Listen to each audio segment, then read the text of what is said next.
Good afternoon and welcome to the Apple Q3 Fiscal Year 2026 Earnings Conference Call. My name is Suhasini Chandramouli, Director of Investor Relations. Today's call is being recorded.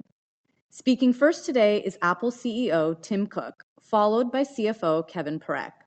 Also joining us on today's call is incoming CEO John Ternus. After the prepared remarks, we'll open the call to questions from analysts. Please note that some of the information you'll hear during our discussion today will consist of forward-looking statements, including, without limitation, those regarding revenue, gross margin, operating expenses, other income and expense, taxes, and future business outlook. These statements involve risks and uncertainties that may cause actual results or trends to differ materially from our forecast, including risks related to the potential impact to the company's business and results of operations from macroeconomic conditions, tariffs and other measures, and legal and regulatory proceedings. For more information, please refer to the risk factors discussed in Apple's most recently filed reports on Form 10-Q and Form 10-K and the Form 8-K filed with the SEC today, along with the associated press release. Additional information will also be in our report on Form 10-Q for the quarter ended June 27, 2026, to be filed tomorrow, and in other reports and filings we make with the SEC. Apple assumes no obligation to update any forward-looking statements, which speak only as of the date they are made. I'd now like to turn the call over to Tim for introductory remarks. Thank you, Suhasini. Good afternoon, everyone, and thanks for joining the call. Today, Apple is pleased to report $109.4 billion in revenue, up 16% from a year ago and a June quarter record. We were able to achieve this despite supply constraints and sequential foreign exchange headwinds. We continue to see enormous customer enthusiasm for our most popular lineup ever, with iPhone revenue growing 22% from a year ago to reach a June quarter record. We saw so much excitement around the best Mac lineup we've ever had, growing a strong 29% to achieve a June quarter revenue record. Services also set a June quarter record with $30.7 billion in revenue. We achieved June quarter revenue records in every geographic segment. We were pleased to see strength across the board with June quarter records in the US, Latin America, Western Europe, India, China mainland, Japan, and Southeast Asia. We also achieved June quarter revenue records in both developed and emerging markets and saw double-digit growth in most emerging markets. This year's WWDC was a wonderful showcase of our latest innovations. We were tremendously excited to unveil the all-new Siri AI, a completely reimagined version of Siri that is profoundly capable, deeply personal, and integrated seamlessly across our platforms. And we've been absolutely thrilled by the response from people who've been using Siri AI in the developer and public betas. The reviews from early users have been phenomenal, and it's been so wonderful to hear from people who are excited about the capabilities we've built. And it underscores our philosophy that building AI that is private and based on personal context can change how users find information and get things done with our products in a way that truly enriches their lives. We really couldn't be more excited about it, and we are feeling incredibly enthusiastic about the impact it's going to have. At WWDC, we also announced new tools to help parents keep kids safe online, and we were pleased by the overwhelmingly positive reaction. New child safety features like Ask to Browse and time allowances will help parents encourage kids to develop healthy digital habits. These new tools integrate guidance from leading clinical and child development research, including the American Academy of Pediatrics. Our goal is to make it easier for parents to manage what their children see, who they interact with, and how and when they can use their devices. We're looking forward to bringing these new capabilities to users this fall, in addition to amazing new updates across our operating systems. Now let me turn to the results for the quarter, beginning with iPhone. iPhone revenue for the June quarter was $54.3 billion, up 22% from a year ago. We achieved June quarter records in every geographic segment and set a June quarter record for upgraders. According to IDC, we gained share globally during the quarter. As I've said before, this is the most powerful and most popular iPhone lineup we've ever had.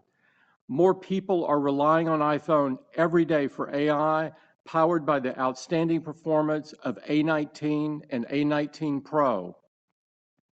Across the lineup, iPhone continues to deliver the performance, battery life, durability, and camera capabilities that people count on every day. Whether it's the extraordinary camera system of iPhone 17 Pro and Pro Max, the remarkably thin design of iPhone Air, the balanced performance and durability of iPhone 17, or the exceptional value of iPhone 17e, there's an iPhone for every customer. Mac delivered its best June quarter yet with $10.4 billion in revenue, growing an impressive 29% from a year ago, despite significant supply constraints. This revenue growth was driven by the incredible strength of our latest lineup with MacBook Pro and the all-new MacBook Neo. According to IDC, we gained share globally. We also set a June quarter revenue record in developed markets and an all-time record in emerging markets, with particular strength in Greater China, where we had an all-time revenue record. In addition, we achieved all-time records for upgraders and customers new to Mac. With the power of Apple Silicon, the Mac lineup delivers outstanding power-efficient performance, massive memory bandwidth, and next-level AI capabilities. Mac continues to be the ultimate AI powerhouse, excelling at high throughput, on-device inference, and creation across a broad range of AI workloads. And we're seeing customers increasingly put those capabilities to work, from using Mac Mini as a powerful platform for agentic AI to deploying clusters of Mac Studio systems to run frontier-class models locally. Across the lineup, customers continue to embrace the Mac family. MacBook Neo has been especially popular, with its distinctive design and excellent value resonating with customers around the world, and we're continuing to work hard to meet demand. MacBook Air, the world's most popular laptop, continues to deliver the portability and performance customers love with M5. And MacBook Pro, powered by M5 Pro and M5 Max, remains a go-to choice for professionals tackling the most demanding AI development and creative workflows. In iPad, revenue was $6.2 billion for the June quarter. iPad continues to be the ultimate go-anywhere, do-anything device for students, entrepreneurs, and creators of all kinds, thanks to its incredible power, portability, and versatility.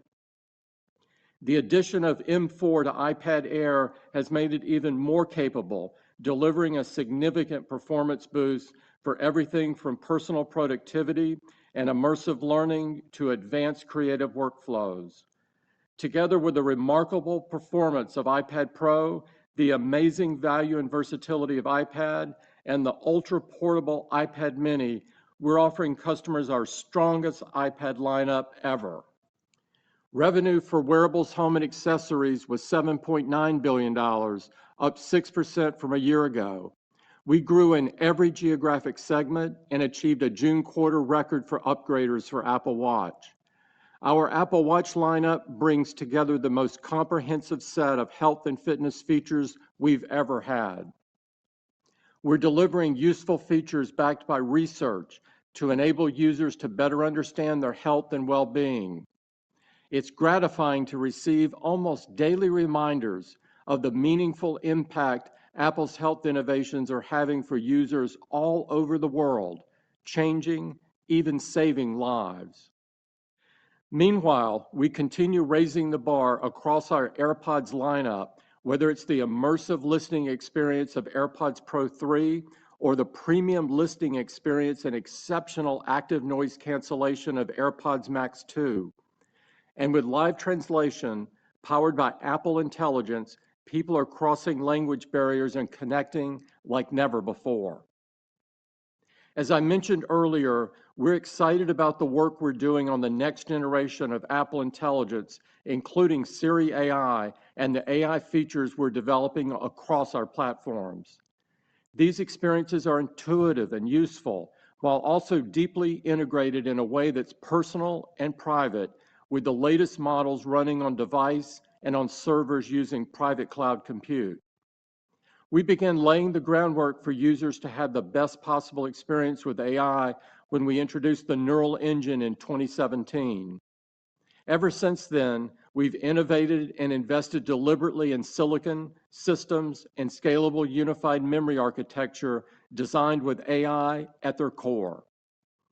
What sets Apple apart is the unique combination of massive unified memory bandwidth, industry-leading power-efficient performance, and deep on-device intelligence, all built around the customer experience from the ground up. The result is that Apple has created the world's best hardware to experience AI, whether using Apple Intelligence, including Siri AI, or third-party offerings. That's why developers and researchers are increasingly using Apple devices to build ever more advanced tools and models. Turning to services, revenue was $30.7 billion, a June quarter revenue record and up 12% from a year ago, despite significant sequential foreign exchange headwinds. We also set an all-time revenue record in developed markets and a June quarter record in emerging markets. Apple TV continues to leave audiences spellbound with new releases like Widow's Bay and Cape Fear, alongside returning favorites like Silo and Sugar. And next week, we're excited that Ted Lasso is back for its 4th season. It was wonderful to see Apple TV earn the industry's top honors, adding Tony Awards this year to its Emmy, Grammy, and Oscar wins. We reached that milestone faster than any streamer in history. We're also looking forward to this year's Emmy Awards, where Apple has landed a record 89 nominations, leading all networks in both the major drama and comedy series categories, with 3 outstanding drama series nominations and 3 outstanding comedy series nominations. Widow's Bay also stands out as the year's most nominated new program, earning 19 Emmy nominations. In the 6.5 years since launch, Apple TV has earned more than 850 wins and nearly 3,800 nominations. In time for the World Cup, we expanded Apple Sports to include more than 170 countries and regions worldwide and made it easier than ever for fans to follow every moment of the tournament, from the opening game to the final whistle. At the same time, we're halfway through an unforgettable year of F1, and Apple TV subscribers have been tuning in all season, to follow their favorite drivers and teams. In retail, we were pleased to announce Apple Upgrade this week for customers in the U.S. Apple Upgrade is a new hardware leasing program launched in partnership with Klarna and makes it even easier for customers to get their hands on Apple's latest products with a plan that's right for them. In all of our work, we're thoughtful and intentional in how we show up for our users and across our communities. That means innovating to protect user privacy with the next generation of Apple Intelligence, or helping parents keep kids safe, as I mentioned earlier. In honor of Global Accessibility Awareness Day, we unveil new features to help users get more out of the products they use every day. New intelligent capabilities are coming to VoiceOver, Magnifier, Voice Control, and Accessibility Reader to make them more useful and intuitive. We're also using on-device speech recognition to generate subtitles for video content without captions.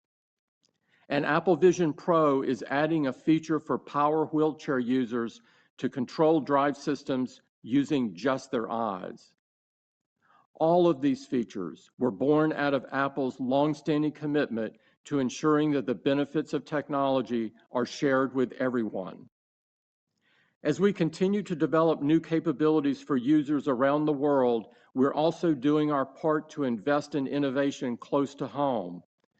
Last year, we made a $600 billion commitment to the U.S. over 4 years, and now, as we said before, we plan to reinvest the tariff refunds we've received into the U.S. We're pleased with the progress we've already made advancing the American supply chain. Earlier this month, Apple announced a new agreement with Broadcom to design and produce custom silicon components and cutting-edge wireless connectivity technologies. The new multi-year agreement with Broadcom, which is part of Apple's American Manufacturing Program, is expected to exceed $30 billion. This marks our largest ever American Manufacturing Program commitment. It's also an important step forward in our work to build an end-to-end silicon supply chain here in the U.S. We're excited for the upcoming opening of the Apple Advanced Manufacturing Center in Houston. The center is located in a facility where we currently assemble advanced AI servers. Later this year, we'll make Mac Mini there too. The center will teach students, supplier employees, and business of all sizes the same innovative processes we use to make our products. The goal is to empower American manufacturers to take their work to the next level and strengthen the entire advanced manufacturing ecosystem. We have an exciting fall ahead and an incredible future beyond. Our roadmap is phenomenal, and we are so excited about the way Siri AI will enrich our users' lives. Throughout all of it, we will remain guided by our North Star, building the best products and services to enable people to do magical things. It's a special privilege to be part of people's lives in lasting and meaningful ways, helping them to create, connect, and experience the world around them. I couldn't be more excited to watch our phenomenal story of innovation continue to unfold, and I've never been more confident that the best is yet to come. With that, I'll turn it over to Kevin. Thanks, Tim, and good afternoon, everyone. Here's a quick rundown of our key financial metrics. Our revenue of $109.4 billion was up 16% year over year, a June quarter revenue record. We saw strong performance around the world, with double-digit growth in every geographic segment, despite supply constraints. Products revenue was $78.7 billion, up 18% year over year, driven by double-digit growth on iPhone and Mac, both of which set new June quarter records. Our installed base of over 2.5 billion active devices has reached another all-time high across all major product categories and geographic segments. Services revenue was $30.7 billion, up 12% year over year. We set revenue records in every services category, including all-time records in cloud services and payment services. Company gross margin was 50.1%, up 80 basis points sequentially. This included a benefit from tariff refunds, which had a favorable impact of approximately 2 percentage points. When you remove this favorable impact, we would have been at the midpoint of the guidance range we provided last quarter. Products gross margin was 40.1%, up 140 basis points sequentially. This also included a benefit from the tariff refunds I just mentioned, which had a favorable impact of over 2.5 percentage points. Services gross margin was 75.6%, down 110 basis points sequentially, driven by a different mix. Operating expenses came in at $19.1 billion, up 23% year over year, driven by investments in R&D. Net income was $29.8 billion. Diluted earnings per share was $2.02, up 29% year over year, and included 11 cents of favorable impact from tariff refunds. Operating cash flow was very strong at $34.4 billion. All three of these metrics set June quarter records, even when excluding the tariff refund benefit. Now, I'm going to provide some more details for each of our revenue categories. iPhone revenue was $54.3 billion, up 22% year over year, driven by the iPhone 17 family. We grew double digits in the vast majority of markets we track and reached June quarter revenue records across both developed and emerging markets. The iPhone active install base grew to an all-time high and set a June quarter record for upgraders. According to a recent survey from World Panel, iPhone was the top-selling model in the US, urban China, the UK, France, Australia, and Japan. We were thrilled with the response to the iPhone 17 family. Customer satisfaction in the US was recently measured at 99% by 451 Research. Mac revenue was $10.4 billion, up 29% year over year, a new June quarter record, driven by the strength of MacBook Neo and MacBook Pro. We grew in both developed and emerging markets, with strong double-digit growth in markets like Latin America, India, and Southeast Asia. The customer reception to MacBook Neo has been incredible. We continue to attract new customers to the product around the world. As Tim mentioned, Mac had its best quarter ever for customers new to the Mac and for upgraders worldwide, including in the US, China mainland, and India. And in the US, customer satisfaction for Mac was recently measured at 95%. iPad revenue was $6.2 billion, down 6% year over year, driven by the continued difficult compare against the launch of the A16-powered iPad in the prior year. At the same time, the iPad install base reached a new all-time high, and over half of the customers who purchased an iPad were new to the product. And 451 Research recently measured customer satisfaction at 98% in the US. Wearables, home, and accessories revenue was $7.9 billion, up 6% year over year, driven by strength in wearables and accessories, and we saw growth in both developed and emerging markets. The wearables install base reached a new all-time high. We set a June quarter record for upgraders on Apple Watch, and over half the customers purchasing an Apple Watch during the quarter were new to the product. And in the US, customer satisfaction on Apple Watch was reported at 95%.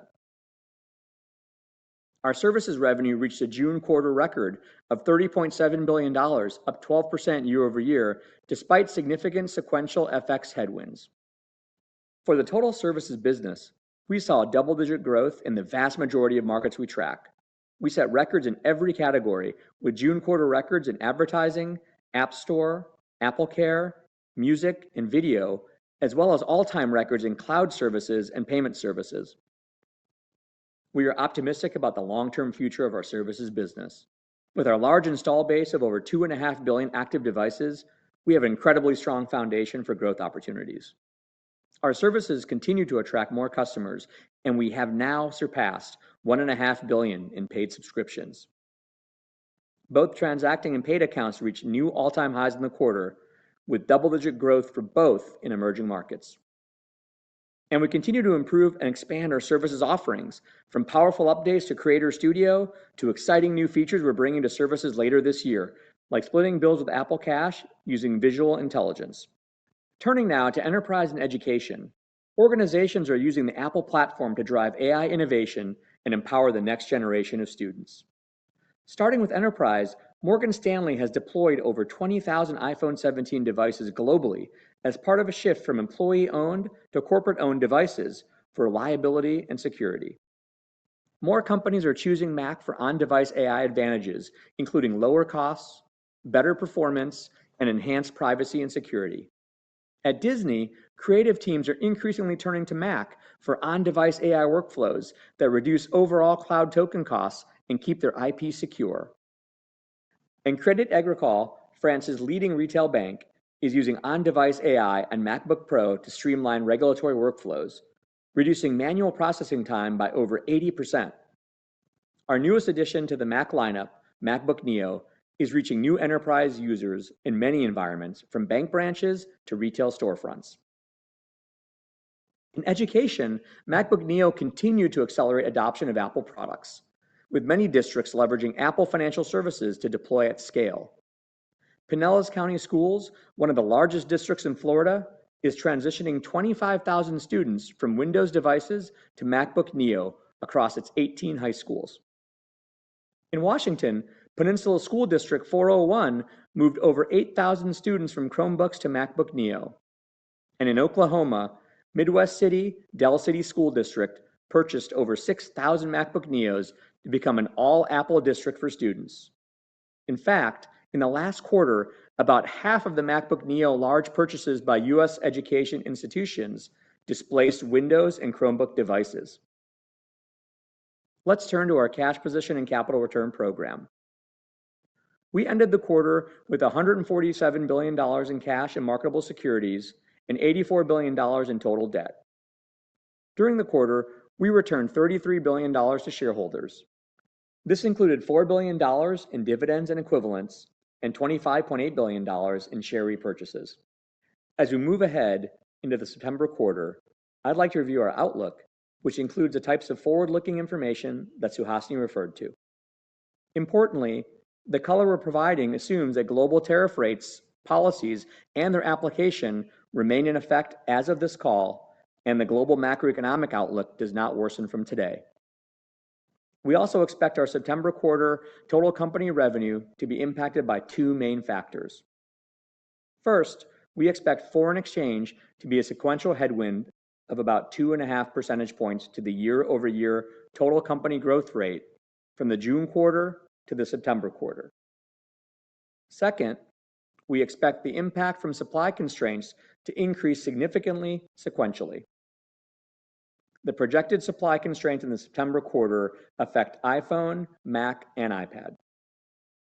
As a result, we expect our September quarter total company revenue to grow between 9 and 11% year over year. On iPhone, we expect to continue to see high levels of demand. However, we do expect iPhone revenue to be impacted by these foreign exchange headwinds and supply constraints. Therefore, we expect the September quarter reported growth rate for iPhone to be mid-teens year over year. For services, we expect the September quarter year-over-year reported growth rate to be largely similar to what we reported in the June quarter after removing the negative sequential impact of about 2.5 percentage points from foreign exchange that we just described. We expect gross margin to be between 47% and 48%. This includes an expected benefit of approximately 1 percentage point related to tariff refunds. We expect operating expenses to be between $19.1 billion and $19.4 billion. We expect OI&E to be around $350 million, excluding any potential impact from the mark-to-market of minority investments, and our tax rate to be around 16.5%. Finally, today, our board of directors has declared a cash dividend of 27 cents per share of common stock payable on August 13th, 2026 to shareholders of record as of August 10th, 2026. Before we take questions, let me turn it back over to Tim. Thanks, Kevin. Before we get into questions, I just wanted to take a moment to say thank you to all of you from our shareholders, particularly our long-term shareholders who have put their trust in us for so many years, to the analysts who have followed our company so closely. As you know, this will be my final earnings call, and John will lead these calls going forward.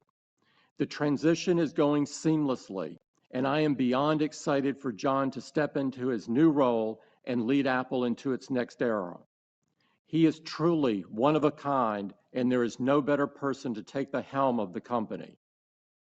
As I've said, I couldn't be more confident in his leadership, in our executive team, and in the extraordinary people at Apple who are determined to enrich the lives of our users all over the world. We have a bright future ahead, and I truly have never been more optimistic. So thank you all, and now Kevin and I will be happy to take your questions. Thank you, Tim. We ask that you limit yourself to 2 questions. Operator, may we have the first question, please? Certainly. We will go ahead and take our first question from Amit Daryanani from Evercore. Please go ahead. Yep. Thanks for taking my question. Tim, best of luck. It's been a pleasure working with you over the years. Maybe to start with, if I think about the 9 to 11% sort of growth that's guided for September, it's about a 500 basis points or so deceleration versus what we've seen in, really in June quarter, even through this year, I would say. Can you just talk about how much of this decel is really supply constraint versus other factors like FX? And if you just flush out what these supply constraints are, they're broadening beyond these advanced SoCs you talked about last quarter as well. Yeah, Amit, this is Kevin. How are you doing? Why don't I start with just kind of describing the sequential change, and then I'll let Tim jump into, kind of a bit more color around the supply constraints. So I think, as I mentioned in my prepared remarks, we expect the September quarter total revenue to grow by 9 to 11% year over year. And then we expect that to be impacted by 2 main factors. So first, when we look at kind of going from the June quarter to September quarter, we expect foreign exchange to be a sequential headwind of around 2.5 percentage points to the year-over-year total company growth rate.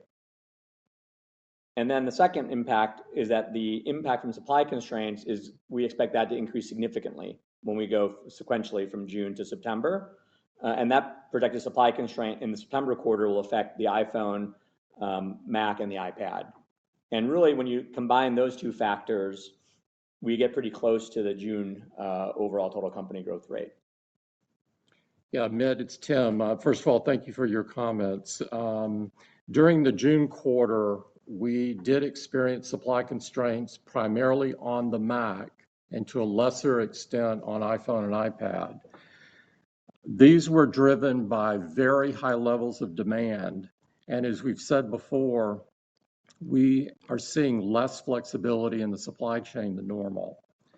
And the constraints were primarily driven by the availability of the advanced nodes that our SoCs are produced on.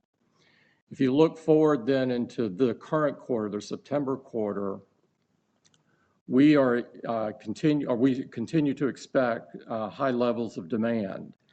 However, with less flexibility in supply chain, we expect the impact from the supply constraints to increase significantly sequentially. The projected supply constraints in the September quarter, as Kevin said, affect iPhone, Mac, and iPad. And so we're seeing some very significant constraints currently with limited flexibility in the supply chain to remedy it. Got it. It's really helpful. Thanks a lot for that. And then, Tim, I just have a memory question for you. Apple has historically, I think, done a really excellent job about delivering capability and utility to customers without really making them pay disproportionately more. The staggering memory inflation seems to challenge that equation for you folks right now. And there are reports that suggest that you're seeking greater sourcing flexibility for memory. Can you just talk about, is this sourcing options really about ensuring that you have supply and it's a way to mitigate memory inflation? Or is it more to preserve the value proposition for your customers? Just any light you could shed on this would be helpful. Thank you. Yeah, let me back up and talk about memory in general, because I know this is a subject on many of your minds. If you look at as I said on the last call, we paid more for memory in the March quarter than the December quarter.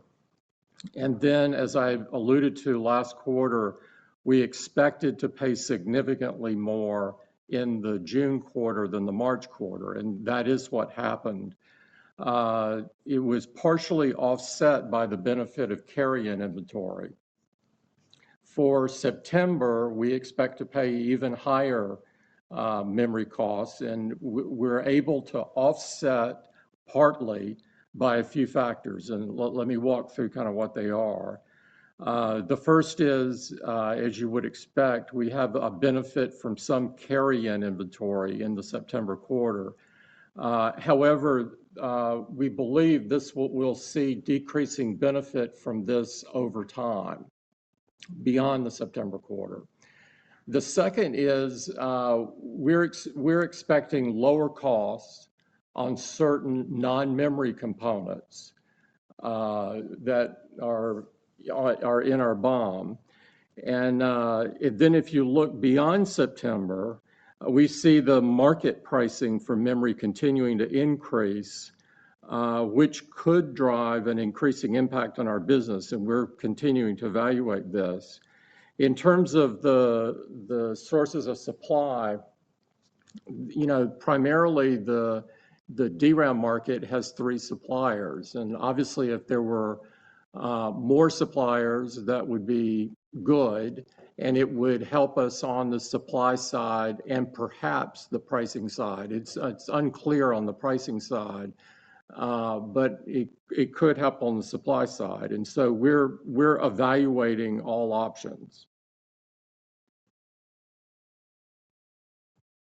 All right, thank you, Amit. Operator, could we have the next question, please? Our next question is from Michael Ng, Goldman Sachs. Please go ahead. Good afternoon. First, Tim, congratulations on the extraordinary run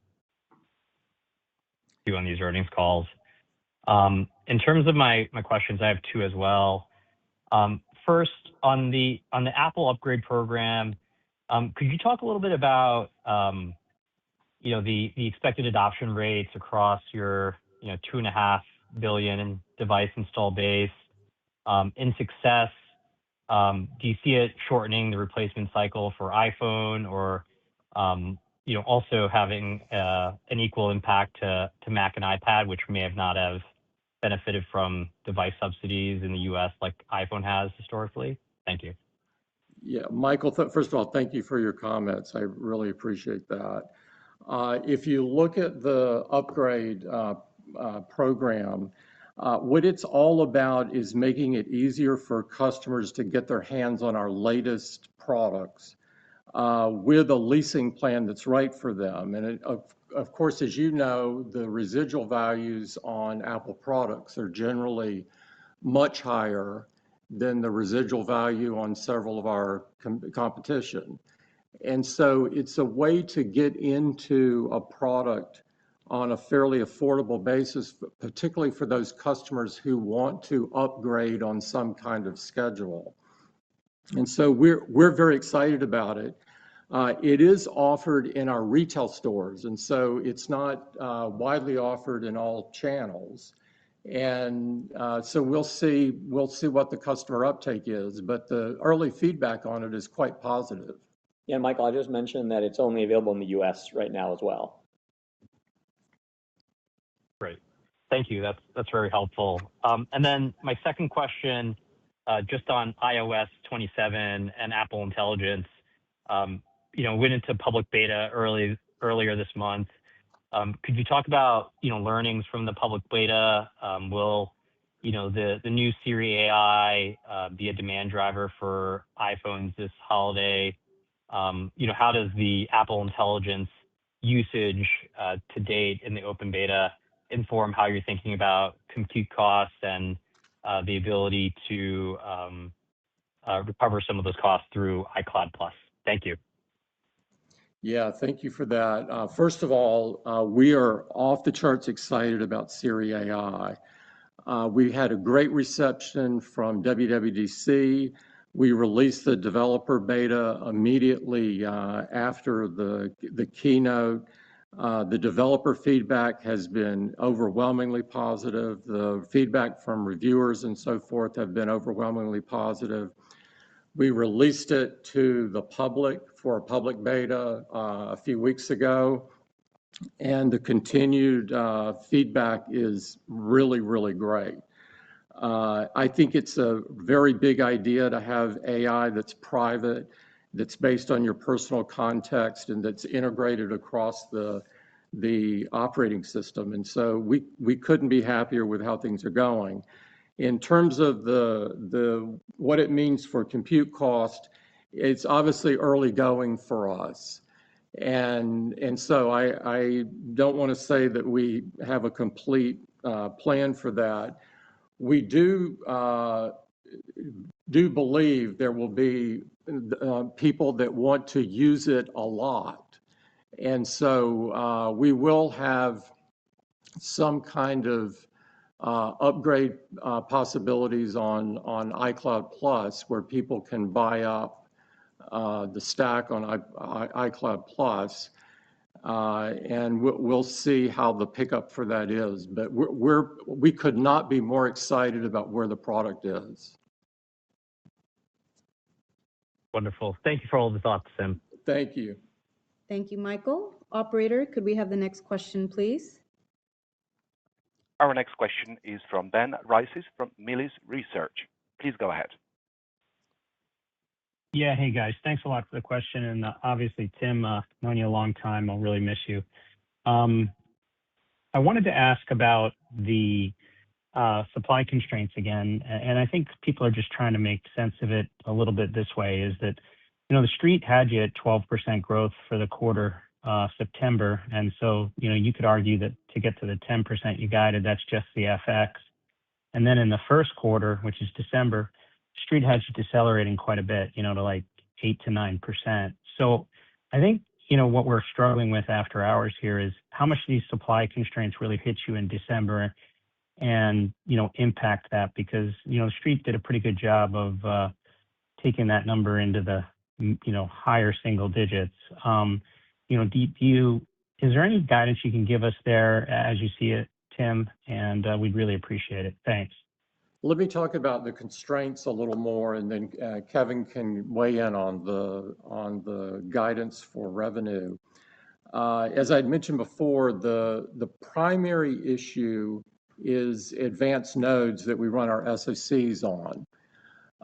That's the primary supply constraint now, and the root cause of it is not a regular supply issue. It's a demand forecast issue, to be candid, where the iPhone and the Mac are both doing remarkably better than we thought they would do. And we had high expectations, so it wasn't that our expectations were low. But as you can see from iPhone's growth being 22%, and Mac's growth at 29%, and the iPhone is 22% year to date as well, that these are extraordinary numbers, and the supply chain just has less flexibility in it than normal. So we've been pulling supply ahead, and at some point, there's a limit to that. And so we've got a quarter that we're going to be scrambling on the supply side, essentially. And Kevin, you want to add on the revenue guidance? Yeah, thanks, Tim. Ben, let me jump in here. And the dynamics Tim mentioned, combined with the foreign exchange impact I mentioned earlier, sequentially, is really what's built into the 9 to 11% guidance we're giving for the September total company revenue year-on-year growth rate. Beyond September, we're not providing any color at this point. I think you mentioned December, so we're not providing any kind of color or guidance beyond the September quarter. Okay. And then, if I could just ask, and you guys, know what's in the press all the time, but there's this little company that is also building a fab in Arizona that's, you guys have been speculated you guys could work with, that could potentially alleviate some, at least your silicon constraints. Is there any possibility that you guys broaden out your silicon providers in a reasonable time frame to alleviate these, so we feel better about supply? Yeah, let me stress again, this isn't a partner or supplier issue. This issue is an incredibly strong, it's a great issue in some ways. It's an incredibly strong iPhone and Mac product cycle that has really yielded demand beyond our expectation. In Arizona, we do source over 100 million components this year out of Arizona. And so it is part of our $600 billion commitment to the U.S. And we could not be more pleased with how that fab has ramped and is producing for us.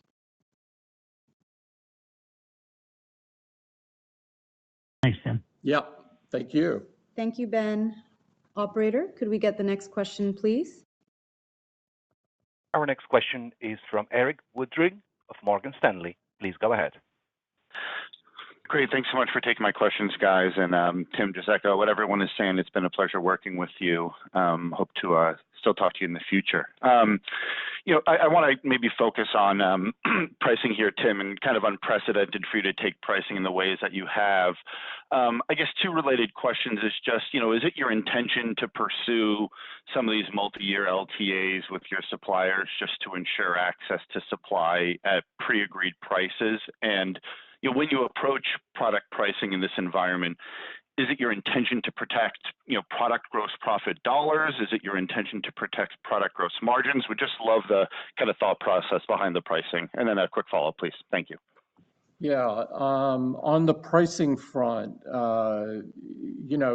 we reluctantly raised prices, I would say, and we did it because we're in what I would characterize as a 100-year flood on the memory pricing, with exponential increases in memory prices.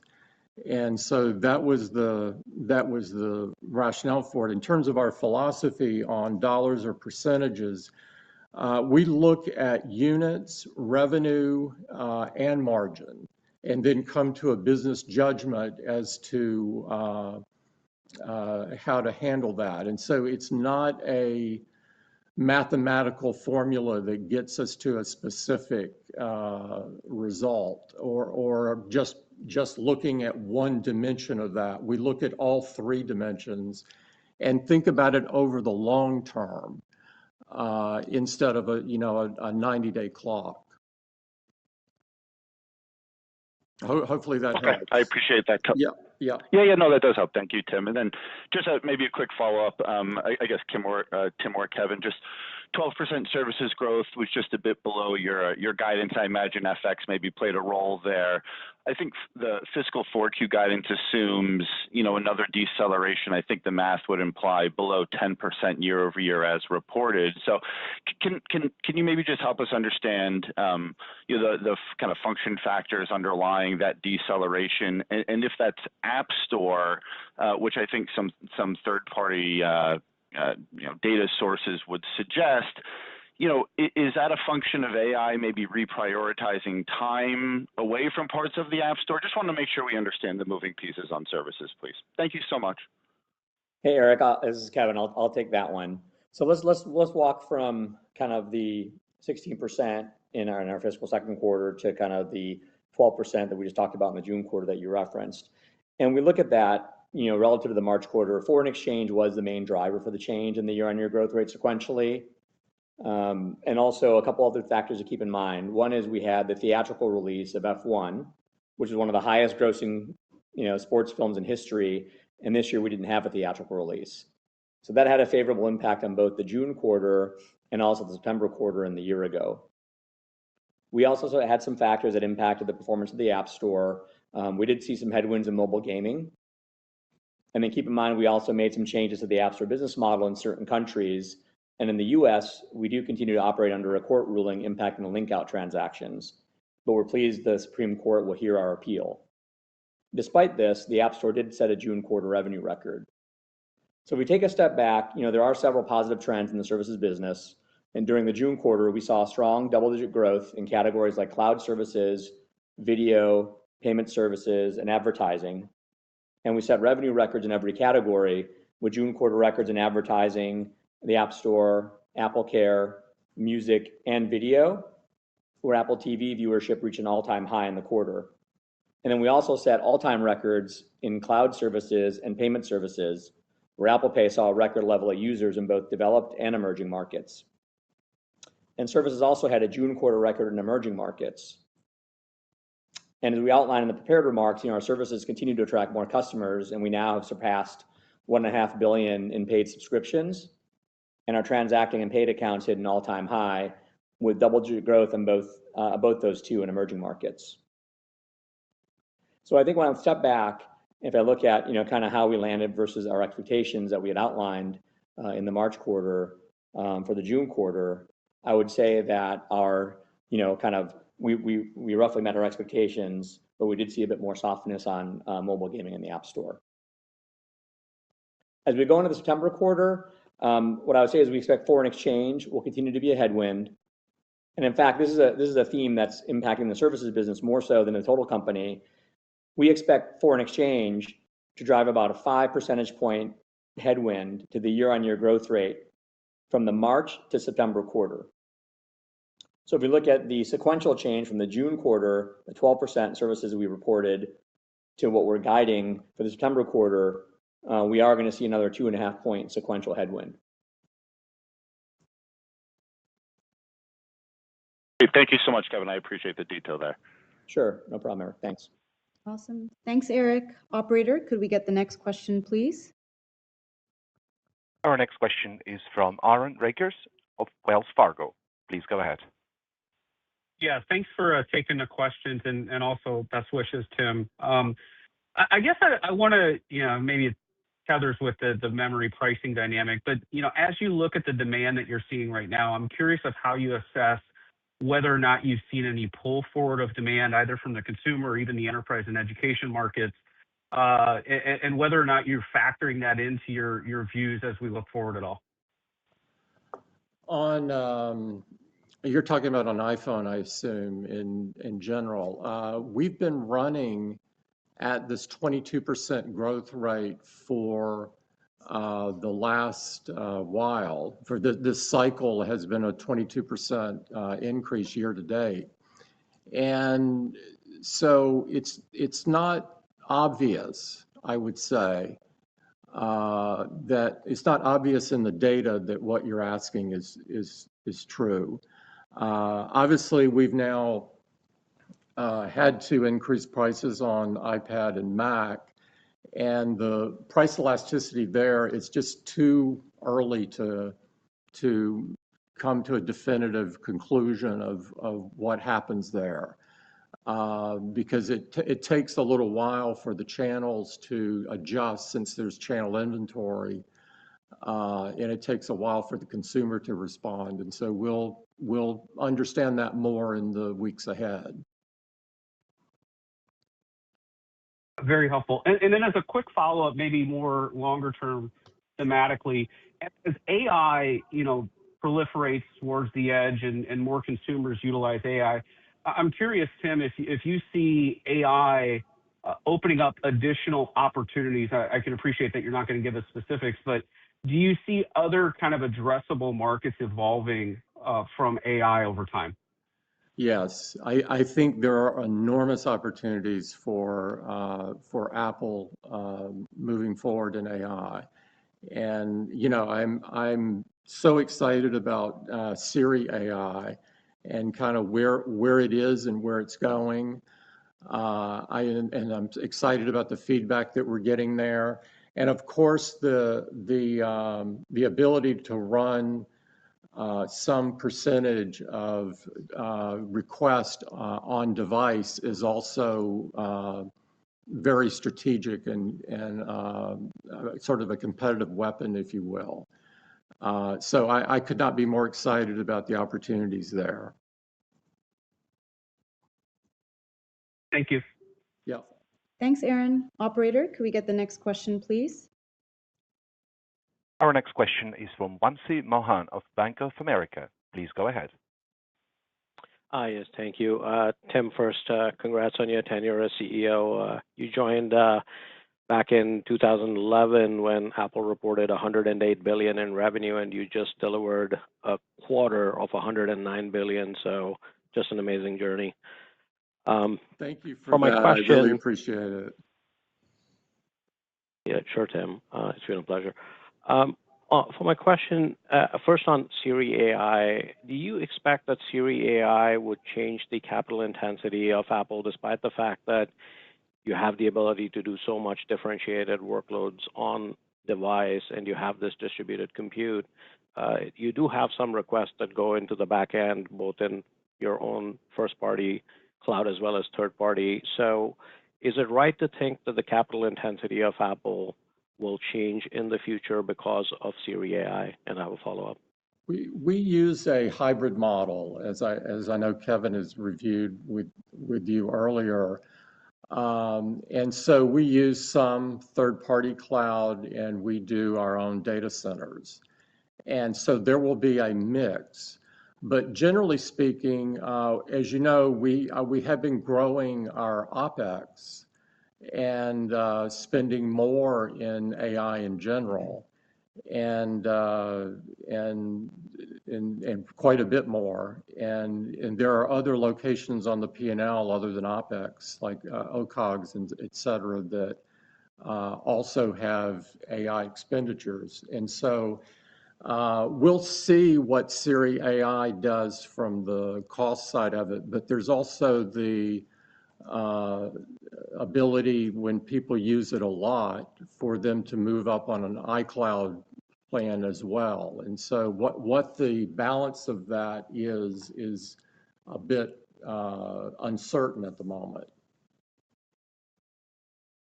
Okay, thanks, Tim. Yeah. And John, since you're on the call, congrats on the new role. I'd love to get maybe just a high-level take from you if you think that the competitive landscape here is changing, especially as you hear about, potentially companies like OpenAI building an AI-enabled competitive device, or SpaceX AI potentially having a phone that could bypass some of the typical carrier tax. Just would love your high-level thoughts on how you see the competitive landscape evolving and Apple's position there. Well, thank you for asking. I guess I would just say, reiterate what Tim said. There is so much opportunity for us with everything that's happening in this space, and so we're just really focused on our plans and very excited about it. Thank you. Awesome. Thank you, Wamsi. Operator, can we have the last question, please? We will now go to Samik Chatterjee of JP Morgan. Please go ahead. Hi, thanks for squeezing me in here, and Tim, best wishes from my side as well. Maybe just for my first one, if I go back to WWDC, when you announced Siri AI, you also did mention, along with the rollout, that probably we won't have the initial rollout in China and Europe. So just wanted to get your updated thoughts on that front, and any more color in terms of what hurdles you need to cross to be able to launch it in those regions. And I have a follow-up. Thank you. Yeah, thanks for the question. Let me take them individually. If you look at the EU, we're working closely with the Commission. Obviously, our complete desire is to launch everything everywhere at the same time. That's always the philosophy that we have. We have not been able to do that in the European Union, but we're working closely with them to try to get to something that would allow us to offer Siri AI there. It is offered, or will be offered, for the Mac there, because the Mac is not covered by the same regulations as the iPhone and the iPad. So net, we're working with them and hope to reach some sort of solution. If you then look at China, last week we received approval to ship sort of the original features of Apple Intelligence, things like cleanup and so forth. And so we're working now through the rollout of those, and there will be more work required down the road for the for Siri AI, but we're at the front end of that. Got it. Great. And for my follow-up, Kevin, just not to beat sort of this FX thing to death here, but if I look at the gross margin, you delivered 48% in the quarter without the tariff refund benefit. You're guiding to like 46.5. Any way to walk us through the sequential driver there and how much of that is FX impacting it versus maybe like increased commodity costs, et cetera, that's driving that sequential moderation? Because it does seem a bit more atypical than your normal sort of years. Yeah, Samik, that's a good question. So let me walk through kind of what's impacting our gross margins. We look at our gross margin change from the 49.3 we had at the total company level for the March quarter, and as you mentioned, the 48.1 adjusted for the tariff refund in the June quarter, that 120 basis point change. If you look at the drivers of that, more than 100% of that can be explained by the memory cost change that Tim outlined. While FX was a factor, really the main driver was really the memory cost impact. And as Tim outlined earlier, when we talked a bit about the dynamics around the memory costs, we did see some partial offsets from things like the benefit of carrying inventory, reduction in non-memory component costs, and some favorable mix. We are seeing the same dynamics when you go from the 48.1 that we printed in the June quarter to the 46.5 midpoint you referenced of our range without the tariff refund impact. That 160 basis point change is also more than that is explained by the change in memory costs, and we had some partial offsets again from things like the benefit of carrying inventory, lower cost of non-memory components, and as well favorable mix. I think that FX was a pretty minimal impact when you look at that versus the memory, and so generally the sequential change from the March quarter to the 46.5 you referenced is really driven by memory.